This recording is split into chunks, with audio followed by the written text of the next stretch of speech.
Hai orang-orang yang beriman, kita pasti tidak asing lagi mendengar kisah para nabi. Apalagi kisah seorang nabi yang memiliki julukan Ulul Azmi, yaitu Nabi Nuh alaihi wassalam. Kali ini Mas AM TV akan membahas kisah Nabi Nuh. Nabi Nuh merupakan salah satu dari 25 nabi dan rasul yang wajib diimani oleh umat Islam.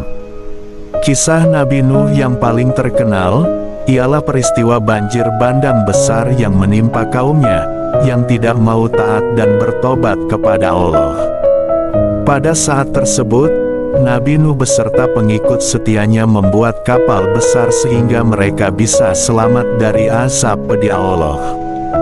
Kisah Nabi Nuh banyak mengajarkan pesan moral dan nilai-nilai kebaikan di dalamnya. Tak hanya itu, melalui cerita Nabi Nuh sekaligus dapat menanamkan nilai-nilai keislaman kepada kita melalui beragam kisahnya. Nabi Nuh merupakan nabi yang melakukan dakwah selama 500 tahun dan meninggal di usia 950 tahun. Nabi Nuh diutus oleh Allah di antara kaum penyembah berhala. Mereka yakin bahwa menyembah berhala dapat membawa kebaikan dan menolak bala. Nabi Nuh berdakwah dengan sekuat tenaga kepada kaumnya yang keras kepala. Namun demikian, selama berdakwah ia hanya mendapatkan 70 hingga 80 pengikut saja. Suatu ketika, Nabi Nuh kemudian berdoa kepada Allah. Nabi Nuh berdoa supaya kaumnya diberi hidayah. Allah mengabulkan doa tersebut dan memerintahkan Nabi Nuh dan pengikutnya untuk membuat sebuah perahu besar. Nabi Nuh dan para pengikutnya yang setia akhirnya membuat perahu di atas bukit. Mereka menebang pohon dan menggunakan kayu-kayunya untuk membuat kapal. Kaum Nabi Nuh yang keras kepala malah mengolok-olok pekerjaan tersebut. Mereka bahkan berani melempar kotoran kepada Nabi Nuh dan para pengikutnya ketika mereka sedang membuat kapal.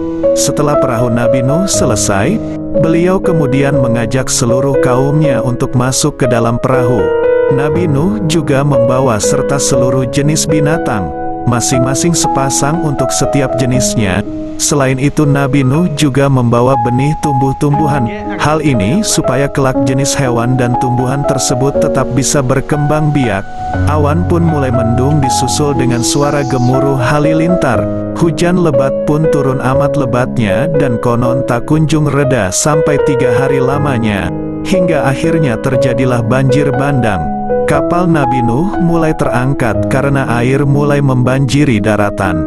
Tidak ada tempat yang aman dari banjir saat itu kecuali kapal Nabi Nuh. Hujan turun selama 40 hari 40 malam. Setelah itu, hujan perlahan mulai reda dan air perlahan mulai surut. Setelah 150 hari kemudian, Nabi Nuh dan para pengikutnya yang setia turun dari kapal dan mulai membangun kehidupan yang baru. Mereka hidup dalam nuansa ketaatan dan kesejahteraan dalam naungan Allah. Keturunan Nabi Nuh pun semakin banyak dan menyebar ke seluruh pelosok bumi. Nabi Nuh memiliki 4 orang putra yaitu Syam, Ham, Yafits, dan Kan'an. Pada saat banjir bandang terjadi, semua anak Nabi Nuh berada di dalam kapal, kecuali Kan'an. Ia termasuk dalam kaum pembangkang yang menolak ajakan Nabi Nuh.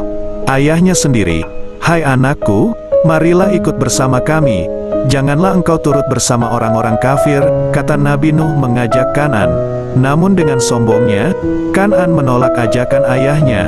Saat banjir bandang semakin tinggi, Kan'an tak luput ikut terombang-ambing. Ia hanya menggunakan sebilah kayu untuk tetap mengapung. Nabi Nuh sempat berteriak memanggil anaknya tersebut agar naik ke atas kapal.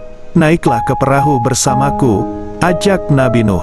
Akan tetapi, Kan'an tetap menolak dan terus berenang ke arah gunung. Padahal Nabi Nuh telah memperingatkan Kan'an bahwa tidak akan ada yang selamat dari azab Allah. Hingga akhirnya ia pun ikut tenggelam bersama dengan orang-orang durhaka lain yang menentang ajaran Nabi Nuh. Nabi Nuh sangat bersedih dan menyesali sikap putranya yang tetap keras sampai saat terakhir menjelang ajalnya.